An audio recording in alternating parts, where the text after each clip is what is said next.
तो पहला प्रश्न है, अगस्त 2021 में किस संस्था ने वित्तीय समावेशन सूचकांक की शुरुआत की, बताइए। किसने शुरू किया है वित्तीय समावेशन सूचकांक? नीति आयोग नहीं है, वित्तीय सेवाएं विभाग नहीं है, भारतीय बीमा विनियामक और विकास प्राधिकरण भी नहीं है, यह है RBI, reserve bank of India.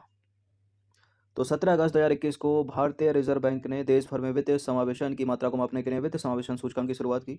इस सूचकांक को सरकार और संबंधित क्षेत्र के विनियामकों के परामर्श से बनाया गया है, जिसमें बैंकिंग, निवेश, बीमा, डाक के साथ साथ पेंशन के क्षेत्र के विवरण को शामिल करते हुए एक व्यापक सूचकांक के रूप में संकल्पित किया गया है।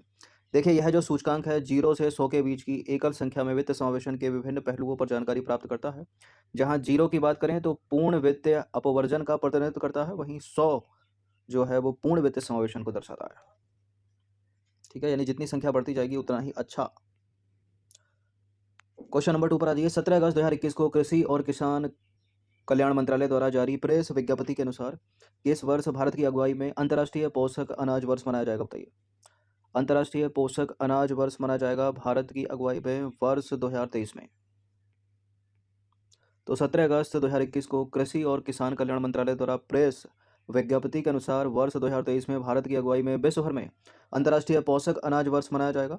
और इस वर्ष को मनाए जाने का उद्देश्य है खाद्य सुरक्षा व पोषण के लिए पोषण अनाज के योगदान के बारे में जागरूकता बढ़ाना। क्वेश्चन नंबर 3 पर आ जाइए। निम्नलिखित कथनों पर विचार करेंगे, दो स्टेटमेंट के साथ बताइए इनमें से कौन सा करेक्ट है। देखिए, भारत में पोषक अनाज जिसको बोलते हैं मिलेट्स, एशिया उत्पादन का 80% और वैश्विक उत्पादन का 20% है। और भारत में मुख्य रूप से आंध्र प्रदेश, छत्तीसगढ़, महाराष्ट्र, राजस्थान जैसे राज्यों में पोषक अनाज यानी मिलेट्स की खेती की जाती है। क्या छत्तीसगढ़ में भी है पोषक अनाज? देखिए, महाराष्ट्र, राजस्थान में तो है, आंध्र प्रदेश में भी है, छत्तीसगढ़ भी है, करेक्ट है। और दोनों के दोनों करेक्ट हो गए, इसलिए इसका आंसर हो जाता है ऑप्शन नंबर सी। यहाँ देख लिया कीजिए कि सही पूछा है सही नहीं है पूछा है।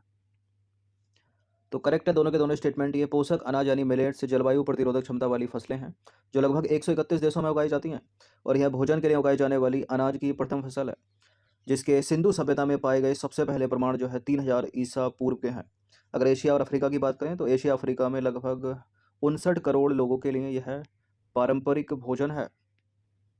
देखिए, इसमें कौन कौन सी फसलें आती हैं। इसमें बाजरा, ज्वार, रागी, कांगनी, कोदो, कुटकी, चीना, सांबा, ब्राउन टॉप मिलेट और टेफ मिलेट और फेनियो मिलेट आदि शामिल हैं। भारत के परिदृश्य में देखें तो भारत में लगभग 140 हेक्टेयर क्षेत्र में लगभग 225 लाख टन पोषक अनाज यानी मिलेट्स का उत्पादन होता है। और भारत का जो पोषक अनाज उत्पादन है वो एशिया का 80% और वैश्विक उत्पादन का 20% है। देखिए, भारत में मुख्य रूप से आंध्र प्रदेश में, छत्तीसगढ़ में, गुजरात, हरियाणा, झारखंड, कर्नाटक, केरल, मध्य प्रदेश, महाराष्ट्र, उड़ीसा, पंजाब, राजस्थान, तमिलनाडु, तेलंगाना, उत्तराखंड, उत्तर प्रदेश, पश्चिम बंगाल आदि राज्यों में पोषक अनाज यानी मिलेट्स की खेती की जाती है। क्वेश्चन नंबर 4 पर आ जाइए। अगस्त 2021 में किन दो देशों की नौसेनाओं के बीच वार्षिक द्विपक्षीय समुद्री सेनाभ्यास कोंकण 2021 आयोजित हुआ? इस तरह से ही पूछा जा सकता है कि कोंकण कैसा अभ्यास है, वायुसैनिक, नौसैनिक या फिर आर्मी। ये नौसैनिक अभ्यास है, एक भारत और ब्रिटेन की नौसेनाओं के बीच है। और कहाँ आयोजित हुआ है ये? हाल ही में भारत में या ब्रिटेन में? ब्रिटेन में। तो 16 अगस्त 2021 को भारतीय नौसेना और ब्रिटेन की शाही नौसेना के मध्य द्विपक्षीय, ठीक है, वार्षिक हर साल होता है समुद्री सेनाभ्यास अभ्यास कोंकण या एक्सरसाइज कोंकण 2021 का आयोजन हुआ। कहाँ पर हुआ है? इंग्लैंड के दक्षिणी तट पर पोर्ट साउथ बंदरगाह में। देखिए, इस अभ्यास में भारतीय नौसेना का जहाज INS तंवर ने भाग लिया और ब्रिटेन की रॉयल नेवी की ओर से जो है HMS वेस्टमिंस्टर ने भाग लिया। इस अभ्यास का उद्देश्य क्या है? दोनों देशों की नौसेनाओं के बीच अंतर संचालिता, तालमेल और सहयोग को बढ़ाना है। और इस अभ्यास का आयोजन कब से किया जा रहा है? सन 2004 से। क्वेश्चन नंबर 5 पर आ जाइए। अगस्त 2021 में निम्नलिखित में से किस देश के प्रधानमंत्री रहे मुहिद्दीन यासीन ने अपने पद से इस्तीफा दे दिया? यही है मुहिद्दीन यासीन। किस देश के प्रधानमंत्री थे अभी तक? Israel, Afghanistan, Indonesia, Malaysia? Malaysia के थे। तो 16 अगस्त 2021 को मलेशिया के प्रधानमंत्री मुहिद्दीन यासीन ने अपने पद से इस्तीफा दे दिया और उन्होंने 1 मार्च 2020 को देश के प्रधानमंत्री के रूप में पदभार ग्रहण किया था। उन्होंने संसद में बहुमत खोने के साथ देश में महीनों तक चली राजनीतिक उथल पुथल के बाद इस्तीफा दिया है। क्वेश्चन नंबर 6 पर आ जाइए। हाल ही में कृषि पर वृक्ष कार्य समूह की बैठक आयोजित की गई, जिसका मुख्य विषय क्या था, बताइए। क्या कृषि अनुसंधान आधार और ज्ञान का उपयोग, या कृषि जैव विविधता को बढ़ाना, या खाद्य और पोषण सुरक्षा के लिए कृषि जैव विविधता को सुदृढ़ करने के लिए ब्रिक्स की साझेदारी, या फिर जलवायु परिवर्तन की स्थिति में उन्नत उत्पादकता के लिए बेहतर समाधान। सी ही है। ठीक है, क्या है? खाद्य और पोषण सुरक्षा के लिए कृषि जैव विविधता को सुदृढ़ करने के लिए ब्रिक्स की साझेदारी। तो 14 अगस्त 2021 को ब्रिक्स के कृषि मंत्रियों की बैठक जो है वो आयोजित की गई, और इस बैठक में ब्राज़ील, रूस, चीन और दक्षिण अफ्रीका के कृषि मंत्रियों तथा भारत के कृषि और किसान कल्याण मंत्रालय के सचिव संजय अग्रवाल ने भाग लिया। देखिए, इस बैठक का विषय क्या था? खाद्य और पोषण सुरक्षा के लिए कृषि जैव विविधता को सुदृढ़ करने के लिए ब्रिक्स की साझेदारी था। देखिए, आपको ज्ञात हो कि वर्ष 2021 में ब्रिक्स समूह की अध्यक्षता भारत कर रहा है। हाल ही में खतरनाक भूकंप आया हैती में। तो 14 अगस्त 2021 को कैरेबियाई देश हैती में कितनी तीव्रता का शक्तिशाली भूकंप आया? बहुत तबाही मचाई है इसने। 7.2, 7.5, 5.2 में तो कमी है। 7.2 की तीव्रता थी। तो 14 अगस्त 2021 को कैरेबियाई देश हैती में 7.2 तीव्रता का शक्तिशाली भूकंप आया, और अमेरिकी भूगर्भीय सर्वेक्षण के अनुसार इस भूकंप का केंद्र हैती की राजधानी पोर्ट आ प्रिंस से लगभग 125 किलोमीटर पश्चिम में था।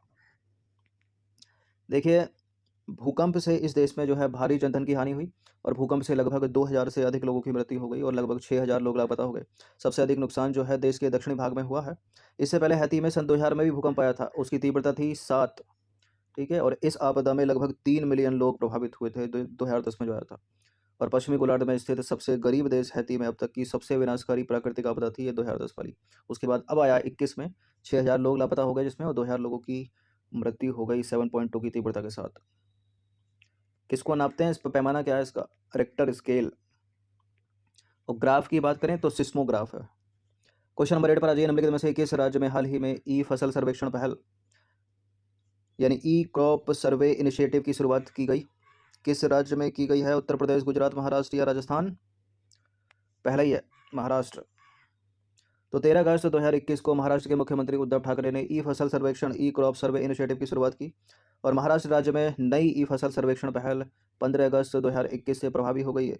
इस परियोजना को शुरू में जो है महाराष्ट्र के 2 जिलों में एक पायलट प्रोजेक्ट के रूप में लागू किया गया है, और इस पहल को टाटा ट्रस्ट के साथ राजस्व और कृषि विभाग द्वारा संयुक्त रूप से लागू किया जा रहा है। तो महाराष्ट्र का नाम याद रखिएगा, ई क्रॉप सर्वे इनिशिएटिव। प्रश्न क्रमांक संख्या 9 पर आ जाइए। देखिए, अगस्त 2021 में 100 गीगावाट की कुल संस्थापित अक्षय ऊर्जा क्षमता की महत्वपूर्ण उपलब्धि हासिल करने के बाद भारत विश्व में कौन से स्थान पर पहुंच गया है? बताइए, संस्थापित अक्षय ऊर्जा क्षमता में भारत कौन से स्थान पर है? संस्थापित पवन ऊर्जा क्षमता में भारत कौन से स्थान पर है? और संस्थापित सौर ऊर्जा क्षमता में भारत कौन से स्थान पर है? तीनों में बता दीजिए। देखिए, 2 में 4 पर है, 1 है, और 1 में 5वें स्थान पर है। संस्थापित सौर ऊर्जा क्षमता में भारत 5वें स्थान पर है। संस्थापित अक्षय ऊर्जा क्षमता में भारत चौथा, और संस्थापित पवन ऊर्जा संस्था में भी भारत चौथा है। तो संस्थापित अक्षय ऊर्जा क्षमता में भारत है चौथे स्थान पर, तो पहले ही हो जाएगा आंसर। तो 12 अगस्त 2021 को 100 गीगावाट की कुल संस्थापित अक्षय ऊर्जा क्षमता की महत्वपूर्ण उपलब्धि हासिल करने के बाद भारत इस संदर्भ में विश्व में चौथे स्थान पर पहुंच गया है।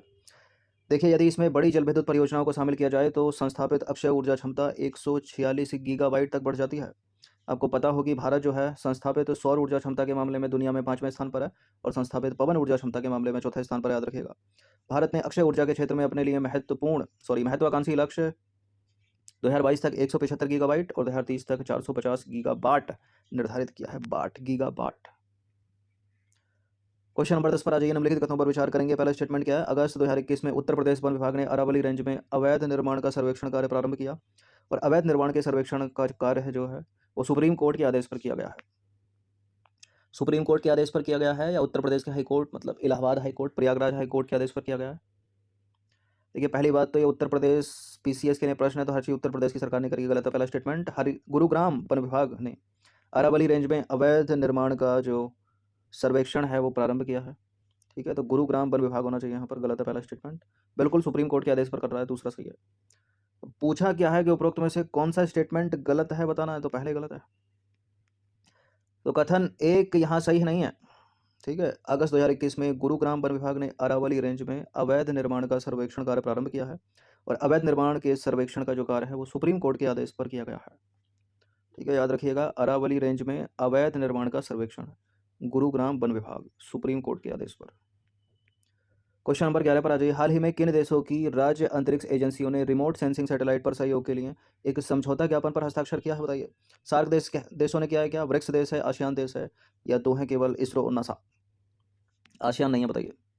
सार्क देश भी नहीं है, और नासा और भारत मतलब अमेरिका और यूएस भी नहीं है, सॉरी अमेरिका और भारत भी नहीं है। ये है ब्रिक्स देशों में। ठीक है, ब्रिक्स देशों में ब्राज़ील भी होगा, रूस की रोस्मोसकॉस भी होगी, चीन की भी होगी, भारत की भी होगी, ठीक है, दक्षिण अफ्रीका की भी होगी अगर होगी तो अगस्त 2021 में ब्रिक्स देशों की राज्य अंतरिक्ष एजेंसियों ने आभासी बैठक में ब्रिक्स रिमोट सेंसिंग सैटेलाइट पर सहयोग हेतु एक समझौता पर हस्ताक्षर किया है। देखिए, इस समझौते का जो उद्देश्य है वो वैश्विक जलवायु परिवर्तन और प्रमुख आपदाओं और प्राकृतिक संसाधनों के प्रबंधन जैसी आम चुनौतियों से निपटने में, ठीक है, सहयोग को बढ़ावा देना है, यानी मदद बढ़ाना है। देखिए, ब्रिक्स अंतरिक्ष एजेंसियों में अगर बात करें तो ब्राज़ीलियाई अंतरिक्ष एजेंसी है इसमें, रूस के राज्य अंतरिक्ष निगम यानी रोसमोसकॉस, और भारतीय अंतरिक्ष अनुसंधान संगठन यानी इसरो, और चीन की राष्ट्रीय अंतरिक्ष प्रशासन, और दक्षिण अफ्रीकी राष्ट्रीय अंतरिक्ष एजेंसी भी इसमें शामिल है। ठीक है, तो ब्रिक्स का नाम याद रखिएगा। क्वेश्चन नंबर 12 पर आ जाइए। निम्नलिखित में से किस आयुध कारखाने ने हाईटेक कार्बाइन ट्राइका का अनावरण किया है? यह है ट्राइका, जो एक बटन दबाते ही गोलियों की बौछार कर देती है। हाईटेक कार्बाइन ट्राइका किसने बनाई है? डीआरडीओ, इसरो, आयुध निर्माणी देहरादून, या आयुध निर्माणी तिरुचिरापल्ली? कुछ लिखा है? कुछ नहीं लिखा। एलिमिनेट करें। डीआरडीओ नहीं है, इसरो नहीं है, आयुध निर्माणी तिरुचिरापल्ली है, तमिलनाडु का पहला ही है। तो 30 जुलाई 2021 को तमिलनाडु के तिरुचिरापल्ली में स्थित आयुध निर्माणी ने हाईटेक कार्बाइन ट्राइका का अनावरण किया है। क्या है इस ट्राइका की विशेषताएं? एक तरह से मशीन गन है ये।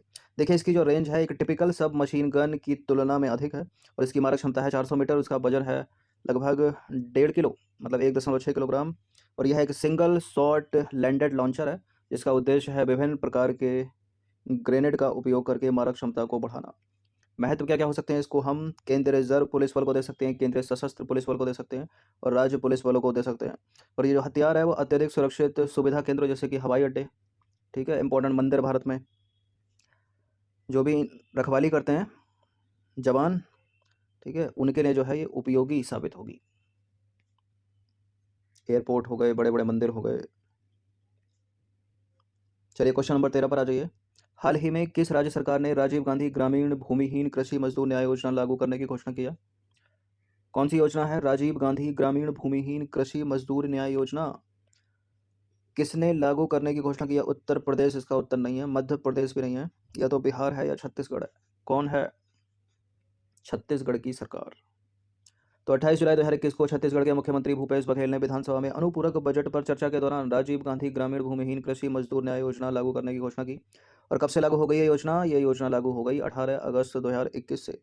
इस योजना का उद्देश्य क्या है? ग्रामीण क्षेत्र में भूमिहीन कृषि मजदूर परिवारों की पहचान करना, और भूमिहीन कृषि मजदूर परिवारों को वार्षिक आधार पर आर्थिक अनुदान उपलब्ध कराना। अब देखिए, इस योजना के तहत सरकार भूमिहीन और पात्र परिवारों को हर साल 6,000 रुपये की आर्थिक सहायता प्रदान करेगी। अलग से पूछा जा सकता है कितनी राशि है? 6,000 रुपये प्रति वर्ष। नंबर 14 पर आ जाइए। भारत में स्वर्ण अयस्क के सबसे बड़े भंडार कहाँ हैं, जो भारत के कुल स्वर्ण अयस्क भंडार का 40% है, बताइए। कर्नाटक में, मध्य प्रदेश में, बिहार या राजस्थान? एलिमिनेट करें। मध्य प्रदेश अगर आपको लग रहा तो नहीं है इसका उत्तर, राजस्थान भी नहीं है, कर्नाटक भी नहीं है, इसका उत्तर है बिहार, ऑप्शन नंबर ए, 40% से अधिक। तो 26 जुलाई 2021 को खान, कोयला और संसदीय कार्य मंत्री प्रहलाद जोशी ने राज्यसभा में देश में सोने के भंडार के विषय में जानकारी प्रदान की। और भारत में स्वर्ण अयस्क के सबसे बड़े भंडार जो हैं वो बिहार में है, जो भारत के कुल स्वर्ण अयस्क भंडार का 40% है। इसके पश्चात आता है राजस्थान का नाम 25% के साथ, फिर कर्नाटक उससे कम 21%, और तीसरे चौथे पर है आंध्र प्रदेश 3% के साथ, और पाँचवें पर है झारखंड 2%। अब हम अग्रसर होंगे 15वें प्रश्न की तरफ, और ये 15वां प्रश्न अंतिम प्रश्न है। विश्व स्वास्थ्य संगठन द्वारा जारी regional status report on drowning in Asia Pacific report पर विचार करना है। ड्राउनिंग का मतलब होता है डूबने से होने वाली मृत्यु। पहला स्टेटमेंट है एशिया पैसिफिक क्षेत्र में विश्व में डूबने से होने वाली कुल मौतें 60% से अधिक हैं, बहुत ज़्यादा हैं। तो दूसरा स्टेटमेंट है वर्ल्ड ड्राउनिंग प्रिवेंशन डे प्रत्येक वर्ष 25 जुलाई को मनाया जाता है। इस तरह के स्टेटमेंट में अधिकतर पहला जो स्टेटमेंट है वो करेक्ट हो जाता है, दूसरे में कुछ गड़बड़ी कर सकता है, लेकिन यहाँ पर गड़बड़ी नहीं है। 25 जुलाई को ही मनाया जाता है वर्ल्ड ड्राउनिंग प्रिवेंशन डे, और पहला वाला भी सही है, दोनों के दोनों सही हैं, सी है इसका आंसर। तो 22 जुलाई 2021 को विश्व स्वास्थ्य संगठन द्वारा जारी क्रमशः regional status report on drowning in South East Asia तथा regional status report on drowning in Western Pacific के अनुसार वर्ष 2019 में एशिया प्रांत क्षेत्र में 1,44,000 से अधिक लोगों की मृत्यु डूबने से हो गई, जो वैश्विक स्तर पर डूबने से होने वाली कुल मौतों का कितना है, 61% है।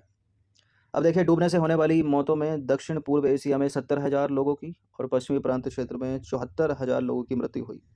रिपोर्ट कहती है कि जलवायु परिवर्तन के कारण इन पहले से सुवेद समुदायों पर और भी गंभीर प्रभाव पड़ने की संभावना है।